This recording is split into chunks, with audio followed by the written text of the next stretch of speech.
semangat pagi Bapak Ibu dan saudara-saudara. Jumpa lagi dalam Sapaan Pagi Bahtera Kasih. Dan kita akan merenungkan firman Tuhan seperti biasa. Dan untuk itu mari kita siapkan Alkitab dan kita bersahati dalam doa. Kita berdoa. Bapa di dalam sorga, kami akan membaca Alkitab. Sebagai tanda syukur kami menyambut hari yang baru. Kuasailah kami dengan Roh-Mu yang kudus. Bersabda dan berfirmanlah kami mohonkan dengan rendah hati. Mampukan kami memahami dan mengerti setiap firman. Demi Kristus Yesus firman yang hidup, kami berdoa kepada Bapa di sorga. Amin. Bacaan firman Tuhan pada pagi hari ini terambil dari Hakim-Hakim pasal 4 ayat 1 sampai dengan ayatnya yang ke-9. Mari Bapak Ibu saya bacakan buat kita semua, kita dengarkan. Dan kalau Bapak Ibu siapkan Alkitab di rumah, kita baca bersama-sama di bawah judul perikop Deborah dan Barak. Kita mulai Hakim-Hakim pasal 4 ayat 1 sampai 9. Setelah Ehud mati, orang Israel melakukan pula apa yang jahat di mata Tuhan.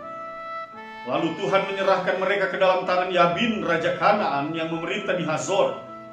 Panglima tentaranya ialah Sisera yang diam di Haroset Hagoyim.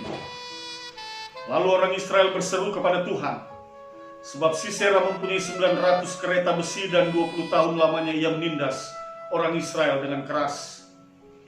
Pada waktu itu Deborah seorang nabi, istri Lapidot, memerintah sebagai hakim atas orang Israel. Ia biasa duduk di bawah pohon korma Deborah antara Rama dan Betel di pegunungan Efraim. Dan orang Israel menghadap dia untuk berhakim kepadanya. Ia menyuruh memanggil Barak bin Abinoam dari Kades di daerah Naftali. Lalu berkata kepadanya, bukankah Tuhan Allah Israel memerintahkan demikian? Majulah, bergeraklah menuju gunung Tabor dengan membawa 10.000 orang Bani Naftali dan Bani Zebulon bersama-sama dengan engkau. Dan aku akan menggerakkan Sisera panglima tentara Yabin dengan kereta-keretanya dan pasukan-pasukannya menuju engkau ke sungai Kison, dan aku akan menyerahkan dia ke dalam tanganmu. Jawab Barak kepada Deborah, jika engkau turut maju, aku pun maju. Tetapi jika engkau tidak turut maju, aku pun tidak maju. Kata Deborah, baik, aku turut, hanya engkau tidak akan mendapat kehormatan dalam perjalanan yang engkau lakukan ini. Sebab Tuhan akan menyerahkan Sisera ke dalam tangan seorang perempuan. Lalu Deborah bangun berdiri dan pergi bersama-sama dengan Barak ke Kades. Bapak, Ibu, dan saudara-saudara yang dikasihi oleh Tuhan Yesus Kristus, ada seorang pelukis yang bernama Henri Matisse dari negara Prancis. Mungkin tidak asing lagi bagi kita. Sampai hari ini karya-karyanya sangat dihargai dan memiliki nilai yang cukup tinggi. Dia hidup di tahun 1898 sampai dengan 1939. Suatu ketika dia mengatakan, creativity takes courage. Kreativitas memerlukan keberanian. Oh, ini satu ungkapan yang sangat terkenal dan banyak orang yang termotivasi melalui ungkapan. Bahkan saya juga termasuk orang yang terinspirasi oleh ungkapan ini, sehingga saya memikirkan satu ungkapan yang mengatakan iman memerlukan kesungguhan. Kalau Henri Matisse mengatakan creativity takes courage, kreativitas memerlukan keberanian, maka saya mengatakan iman memerlukan kesungguhan. Mengapa demikian Bapak, Ibu, dan saudara-saudara? Karena sampai saat ini kenyataan memperlihatkan banyak orang yang beriman tetapi tidak sungguh-sungguh. Mungkin Anda mengatakan, masa dia beriman tetapi dia tidak sungguh-sungguh? Bapak, Ibu, ini satu kenyataan. Kalau kita beriman dengan sungguh-sungguh, maka tidak ada kekhawatiran, tidak ada ketakutan. Tidak ada. Tidak ada ketidakyakinan di dalam diri kita, di dalam menjalani hari-hari kita. Pada realitasnya sampai hari ini ada banyak orang yang tidak yakin. Ada banyak orang yang kurang meyakini penyertaan Tuhan di dalam hidupnya, sehingga ada pergumulan, ada persoalan, ia ketakutan, ia khawatir, dan tidak sedikit di antara mereka yang pada akhirnya putus harapan, hilang harapan, putus asa.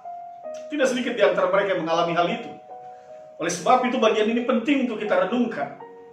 Dan Bapak Ibu Saudara-saudara, hal ini juga yang terjadi kepada diri Barak.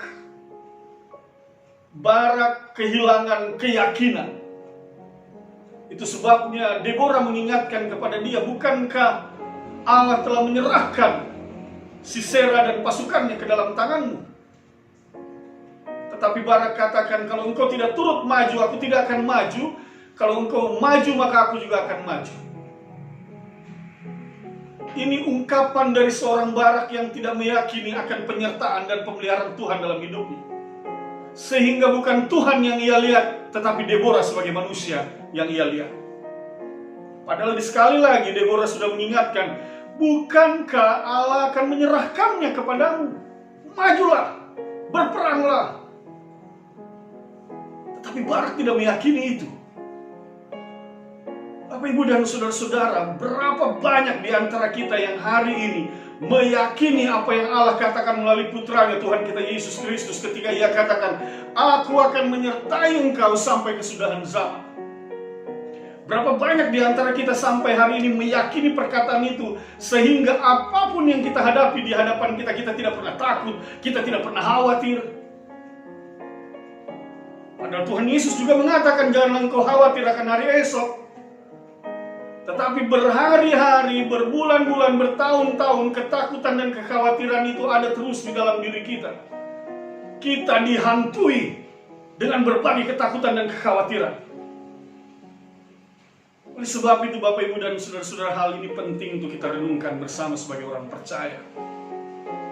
Maka melalui bacaan firman Tuhan ini mau dikatakan kepada kita, jangan engkau pernah ragukan pertolongan, penyertaan, dan pemeliharaan Tuhan dalam hidupmu. Ketika Tuhan Yesus katakan, aku menyertai engkau sampai akhir zaman, imani, aminkan itu.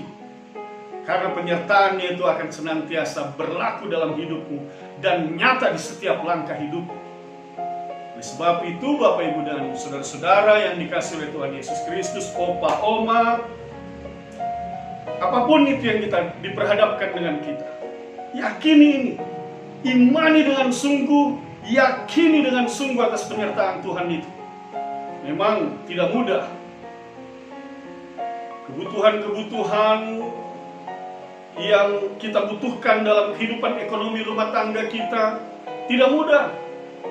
Apalagi di situasi pandemi COVID-19 ini. Begitu sulit orang menjalani hari-harinya. Begitu sulit orang mengembangkan usahanya. Begitu sulit orang dapat pekerjaan, bahkan mereka yang dapat bekerja pun diperhadapkan dengan ancaman PHK ataupun dirumahkan oleh karena kerugian yang dialami oleh tempat mereka bekerja akibat pandemi COVID-19 ini yang membawa begitu banyak dampak dalam kehidupan mereka. Tidak mudah memang. Tetapi sekali lagi sebagai orang percaya kita diajarkan, jangan kau takut dan jangan kau khawatir, yakini dengan benar penyertaan dan tuntunan Tuhan dalam hidupmu. Itu sebabnya Bapak, Ibu, dan saudara-saudara, di dalam Ibrani pasal 13 ayat 5 dikatakan di sana, janganlah kamu menjadi hamba uang dan cukupkanlah dirimu dengan apa yang ada padamu. Perhatikan kalimat selanjutnya.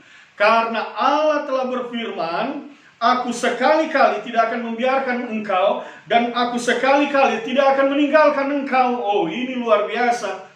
Kalau saudara mengimani dan mengaminkan bagian bacaan Alkitab Ibrani pasal 13 ayat 5 ini, maka saya percaya tidak ada lagi ketakutan dan kekhawatiran di dalam hidupmu. Karena Allah katakan, kalau Tuhan Yesus katakan, aku menyertai engkau sampai kesudahan zaman, dikutip di dalam kitab Ibrani ini dengan mengatakan, aku sekali-kali tidak akan membiarkan engkau dan aku sekali-kali tidak akan meninggalkan engkau. Artinya Bapak, Ibu, dan saudara-saudara, engkau tidak dibiarkan menghadapi pergumulanmu itu seorang diri. Engkau tidak pernah ditinggalkan seorang diri di dalam menghadapi apapun itu yang diperhadapkan dalam hidupmu. Apakah itu tentang anak-anakmu, tentang masa depan mereka, tentang pekerjaanmu, tentang pelayananmu, engkau tidak pernah ditinggalkan sendiri. Allah menyertai, Allah bersama. Sebab itu suamimu, istrimu, anak-anakmu, orang tuamu, opa oma, bilang kepada mereka, jangan takut, jangan khawatir. Allah bersama-sama dengan engkau, Allah menyertaimu. Oleh sebab itu Bapak, Ibu, dan saudara-saudara, dalam menjalani hidup ini kita membutuhkan satu kesungguhan hati kita. Kalau engkau sudah menyerahkan sepenuhnya kepada Allah, maka serahkanlah seluruh jalan kepada Allah. Biarlah Ia yang menuntun lewat kuat kuasa Roh-Nya yang kudus di dalam setiap langkah hidupmu, di dalam setiap pekerjaan dan perbuatan tanganmu, di dalam setiap pikiranmu. Biarlah Allah yang berkarya di dalam hidupmu. Dan yakin dan percaya, pemeliharaan Allah tidak pernah putus dan tidak pernah akan terus menjaga engkau dimanapun engkau berada dan dalam situasi apapun yang engkau alami hari ini. Oleh sebab itu, Bapak, Ibu, dan saudara-saudara, kepada engkau yang saat ini mungkin sedang terbaring di rumah sakit ataupun di rumah, engkau yang sedang lemah oleh karena sakit penyakit yang mendera di dalam tubuhmu, jangan takut dan jangan khawatir. Engkau tidak sendirian. Allah menyertai. Allah tidak akan pernah meninggalkan engkau. Oleh sebab itu, lipat tanganmu dan serahkan semua kepada Tuhan Allahmu. Yakin dan percaya kekuatan yang daripadanya itu akan memenuhi engkau dan memampukan engkau melewati masa-masa sakitmu itu dengan tetap berpengharapan bahwa engkau pasti akan disembuhkan. Yakini itu, percaya itu. Mungkin engkau saat ini sedang bergumul dengan kebutuhan ekonomi dalam rumah tanggamu ataupun kebutuhan biaya untuk anak-anakmu yang akan masuk dalam tingkatan pendidikan yang lebih tinggi. Dari SD, SMP, SMA, masuk lagi ke perguruan tinggi. Engkau sedang berpikir bagaimana ini untuk memenuhi kebutuhan biaya ini. Bapak, Ibu, dan saudara-saudara, jangan fokus pada uang, materinya, jangan. Firman Tuhan katakan, hendaklah, janganlah kamu menjadi hamba uang. Jangan fokus pada uang, tetapi fokuslah pada sumber berkat. Sekali lagi, jangan fokus pada uangnya, fokuslah pada sumber berkat yang akan mendatangkan dan mencukupkan segala kebutuhan dalam hidup. Oleh sebab itu, cari Dia, sembah Dia, muliakan Dia di dalam hidupmu. Yakin dan percaya, engkau dan sisi rumahmu akan diberkati dan dipenuhi dengan kasih karunia. Bapak, Ibu, dan saudara-saudara, meyakini dengan sungguh-sungguh firman ini. Saya percaya ketika engkau akan memulai hari ini dalam pekerjaan dan pelayananmu, dalam seluruh aktivitas hidupmu, di akhir hari engkau akan melihat berkat-berkat kasih Tuhan dinyatakan di dalam hidupmu, sukacita dan damai sejahtera bersamamu dan bersama dengan keluargamu. Mari kita bersahati dalam doa.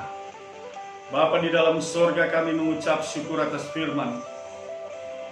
Kami percaya dan meyakini penyertaan Tuhan nyata dalam hidup kami. Oleh sebab itu kami hanya berserah kepadamu dan memohon pertolongan daripada-Mu. Seluruh pekerjaan dan pelayanan aktivitas hidup kami pada hari ini kami serahkan semua ke dalam tangan kasih-Mu. Dan kami percaya yang terbaik akan kami alami. Berkati rumah tangga kami, keluarga kami. Para suami, istri, orang tua, anak-anak, saudara, bersaudara, opa, oma, anak, cucu. Tuhan berkati semua bersama dengan jemaat-Mu Tuhan. Dan semua orang yang percaya yang mendengarkan firman di pagi hari ini. Berkati mereka semua Tuhan. Hamba percaya kuasa-Mu yang akan mendatangkan damai sejahtera dan kebahagiaan dalam hidup mereka. Terus memotivasi dan memimpin mereka di dalam hidup ini untuk meninggikan dan memuliakan nama-Mu. Berkati juga Tuhan mereka yang lemah dan sakit, dalam nama Tuhan Yesus hamba mohonkan. Sembuhkan dan pulihkan mereka semua Tuhan. Dengan rendah hati hamba mohonkan. Dan hamba percaya kesembuhan dan pemulihan itu akan terjadi.